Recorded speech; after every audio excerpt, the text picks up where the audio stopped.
Hello friends, स्वागत है एक बार फिर आपके अपने यूट्यूब चैनल एजुकेशनल फैक्ट 2.0 पर। साथियों, जैसा कि आपको पता है कि हम नित्य प्रतिदिन अतिथि शिक्षक, प्राथमिक शिक्षक, माध्यमिक शिक्षक एवं शिक्षा विभाग से जुड़ी तमाम नई नई अपडेट लाते रहते हैं।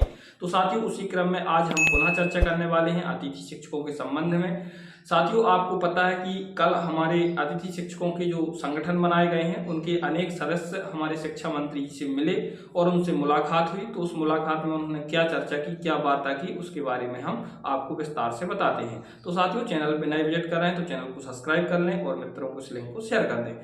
साथियों, आपको पता है कि कल शिक्षा मंत्री जी से मुलाकात हुई तो उस दौरान दो विषयों पर महत्वपूर्ण रूप से बात चली। आपने देखा होगा कि अभी वर्तमान में जो हमारी 90% वाली समस्या है जिससे अतिथि शिक्षकों की भी ज्वाइनिंग नहीं हो पा रही है, उसके बारे में पहले तो विस्तार से वार्ता हुई।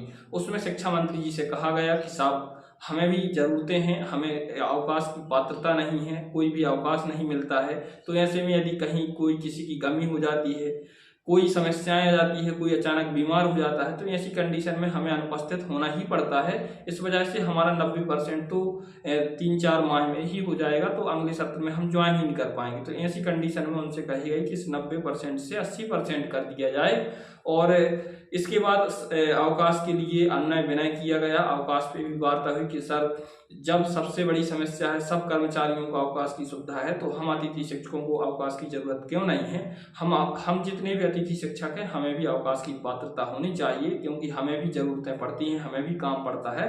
तो अवकाश को लेकर भी वार्ता की गई और हमारे शिक्षा मंत्री राव उदय प्रताप सिंह ने हमें भी आश्वासन दिया कि जल्द आपके अवकाश की जो आदेश है वो आएगी। वेबसाइट पर आपको देखने को मिलेगा, जिसमें आपको 13 CL का प्रावधान रहेगा। आप 13 छुट्टी ले सकते हैं और आपको एक माह में मिनिमम 2 या 3 छुट्टी आपको मिल सकती है। इस प्रकार से आपको प्रावधान बनाया जाएगा। तो देखना होगा कि आगे चल के क्या आदेश वास्तव में आएगा, क्या आपको अवकाश की पात्रता होगी या नहीं होगी। तो इसके लिए हम सबको एकत्रित होकर एक ज्ञापन दोबारा से सौंपना होगा। साथ में हमें एक उग्र आंदोलन की अब शुरुआत करनी होगी। हम इस प्रकार से नहीं बैठ सकते हैं, हमें अब आगे आना होगा।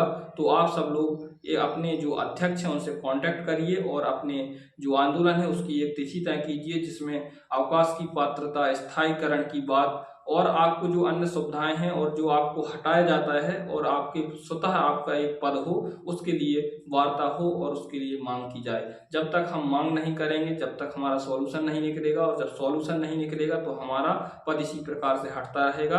और अतिथि शिक्षकों की जिंदगी इतनी खराब हो चुकी है कि पता चला कि इस साल ज्वाइन कर लिया है, अगले सत्र में ट्रांसफर होगा और वहां पे कोई शिक्षक आ गया, फिर आप बाहर हो गए। तो इस प्रकार से आप बाहर होते रहेंगे और आपकी भावनाओं को चोट पहुंचती रहेगी। तो आप सब ध्यान दें कि हमें एक आंदोलन की रणनीति बनानी चाहिए, हमें सबको आगे आना चाहिए। और आप अपने स्तर पर, चाहे आप ब्लॉक लेवल पे हो, तहसील स्तर पर हो, जिला स्तर पर हो, विज्ञापन की प्रक्रिया बनाए रखें। जो भी आपको जिम्मेदार पर्सन दिखता है उसको आप जरूर अपनी इस समस्या से अवगत कराएं। ठीक है साथियों, तो वीडियो देखकर कैसा लगा कमेंट्स बॉक्स में अपना रिस्पॉन्स लिखें। बहुत बहुत धन्यवाद साथियों।